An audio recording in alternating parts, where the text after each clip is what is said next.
तो सर ये जो हम जिस तरीके के हालात बने हुए हैं, जरा हम उन हालातों पे मैं सवाल ले लूं। जो जरूर। ट्रम्प साहब की स्थिति दिख रही है, इजराइल भी जश्न मना रहा है, ईरान भी जश्न मना रहा है, लेकिन ईरान में घुटनों पर बैठे ट्रम्प साहब के पोस्टर्स लगे हुए हैं। ट्रम्प साहब की ये जो बौखलाहट है, ये जो भाषा है, और उससे भी आगे जो हम कॉमन, जिसका मैंने भी जिक्र किया था कि मीडिया को भी गाली गलौज करने में उतारू है ट्रम्प साहब। इस पूरे चीजों को कैसे समझा जाए, क्या माना जाए? देखिए क्या ये देखिए जी एक चीज अमेरिका में है कि वो मीडिया को वहाँ मीडिया में वैसे हिस्से बांट यहाँ भी है, लेकिन उस तरह का नहीं है। यहाँ तो एक तरफा है। वहाँ मीडिया इसके बावजूद कि वो उससे नाराज हो, खुश हो, गाली दें या झगड़ा करें या उसका आना प्रतिबंधित कर दें व्हाइट हाउस में, लेकिन मीडिया अपना काम वहाँ करता है। जो मीडिया जिस तरह से जो काम करता रहा है उसमें कोई बहुत परिवर्तन एकाएक वहाँ कोई नहीं आया है, न आने की कोई संभावना है, क्योंकि वहाँ इंस्टीट्यूशंस स्ट्रांग है और जुडिशरी में वहाँ दम है और लोकतंत्र में भी दम है।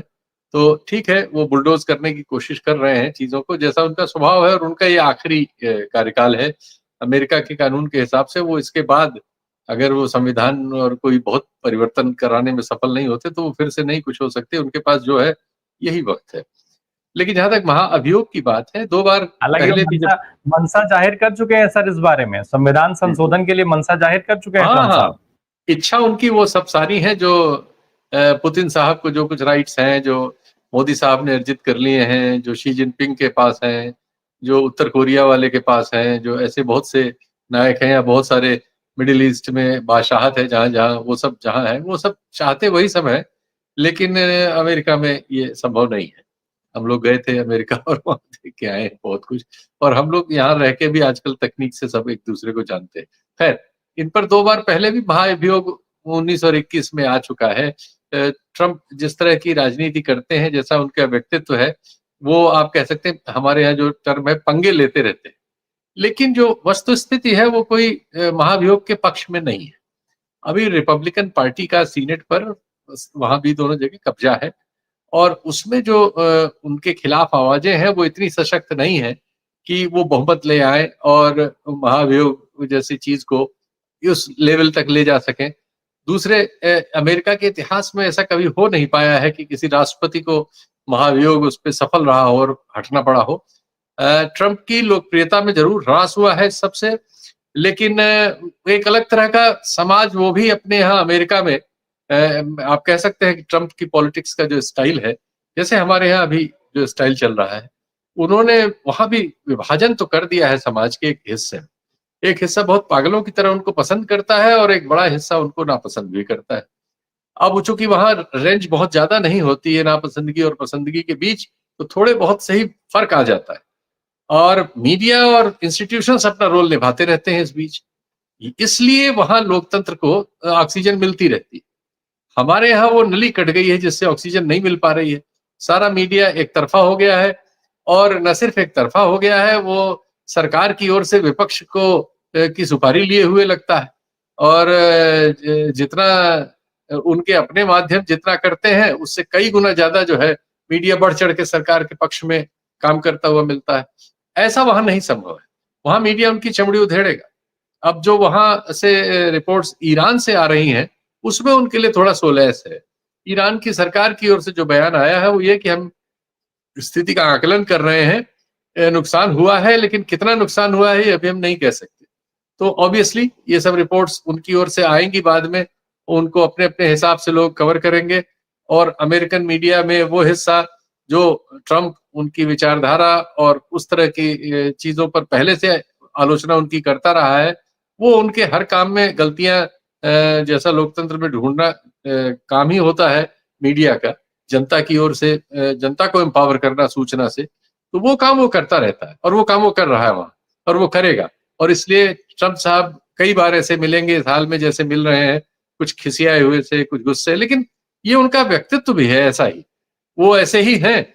और फिर घटनाएं चूंकि बहुत तेज अनफोल्ड हो रही हैं दुनिया के हिस्सों में, और उसमें उनका भी एक सबसे बड़ा रोल है, तो ये जल्दी ही मुझे लगता है वॉश आउट हो जाएगा, क्योंकि सीज फायर तो इम्प्लीमेंट हो गया है। सीज फायर नहीं, इम्प्लीमेंट हो जाए। जी एक जी, तरफ आप सर पूछिए। दावा है, एक तरफ जीत का दावा है, दूसरी तरफ ये गाली गलौज है, तो क्या ये कहीं दिख नहीं रहा है कि जो झुकने की मजबूरी बनी, जैसी स्थिति बनाई ईरान ने पलटवार करके, उसकी बौखलाहट है, उसकी वजह से ये सारी चीजें हो रही हैं? देखिए, दोनों बातें हैं। ईरान ने बनाई भी, ईरान भी चाहता था बातचीत हो जाए, ऐसा नहीं है ईरान बिल्कुल। नहीं चाहता था। ईरान ने तो हमला किया नहीं था, ईरान पर हमला हुआ था। ईरान तो हाँ। उसका बेचारा जवाब दे रहा था। ये था कि उसमें खुददारी थी, वो जवाब दे रहा था और वो घुटने नहीं टेक रहा था। लेकिन बाद में जो कुछ कतर वगैरह में हुआ है, वो सब एक दूसरे से बात करके हुआ है। अब उसके बारे में बहुत तथ्य आ चुके हैं। उसमें वो सब नहीं है। उस समय तक दोनों पक्ष, और उसके एक दिन पहले आपने हमने बहुत सब लोगों ने, ये वो खबरें आ गई थी उसी मीडिया में और ये सब चल रही थी कि वार्ता हो रही है तमाम लेवल पे, तमाम दूसरे स्रोत इस बारे में सीज फायर तक जा रहे हैं। ये बात गुपचुप नहीं रह गई थी। सिर्फ उसका समय जिस तरह से ट्रंप निर्धारित करते हैं, वो थोड़ा-सा अस्वाभाविक रहता है कि अचानक एकाएक उनके ट्वीट जो है किसी परिस्थिति के बारे में ऐसा ऐलान कर देते हैं, जिसके बारे में उस समय नहीं सोचा गया था। ये तो लग रहा था कि 2-3 दिन में हो जाएगा, लेकिन आज ही रात हो जाएगा, कल परसों आपने बमबारी की और आज सीज़ फायर कर देंगे। ये इस तरह का जो जल्दबाजी आप कह सकते हैं, चीज़ों को बहुत तेज़ अनफ़ोल्ड करने की एक हड़बड़ी जो ट्रंप के एडमिनिस्ट्रेशन में है और उनके व्यक्तित्व में है, उससे चीज़ें जो हैं कई बार विद्रूप ले लेती हैं। और हमारे देश के मामले में ही विद्रूप लिए हुए हैं। वो अपनी ओर से ठोकते जा रहे हैं, 15 बार कह चुके हैं, कोर्ट तक में कह चुके हैं और हमारे यहाँ पूरा प्रशासन जो है उसको नकारने में लगा हुआ है, प्रधानमंत्री चुप बने हुए हैं। तो ईरान के मामले में संभव नहीं हुआ, चूँकि ईरान की ओर से तो लगातार न सिर्फ मिसाइलों से जवाब दिया जा रहा है, बल्कि वक्तव्यों से भी और राजनीति से भी जवाब दिया गया। और इसलिए ट्रंप को उस तरह से आप कह सकते हैं एडवांटेज उससे नहीं मिल पाया, जैसा उन्होंने सोचा समझा होगा और ऐसा कई बार होता है। लेकिन इज़राइल में जो आप कह रहे हैं, इज़राइल में तो दूसरी बातें भी बहुत आ रही हैं। मुझे लग रहा है कि इसका फॉल आउट कहीं ऐसा ना हो, जो किसी ने सोचा नहीं था। यानी रिजीम चेंज करने नेतन्याहू आए थे और कहीं उल्टा ना हो जाए। तो अभी हमें इज़राइल की घटनाओं को बहुत थोड़ा-सा उससे देखना होगा, क्योंकि इज़राइली जनमानस में ठीक है, वहाँ हर जगह आजकल दुनिया में इन दक्षिणपंथियों ने एक काम कर दिया है कि एक सेक्शन एकदम पागलों की तरह इनका समर्थक होता है और बाकी सब में विचार और दूसरे स्तर पर, कई स्तर पर इनका विरोध होता है।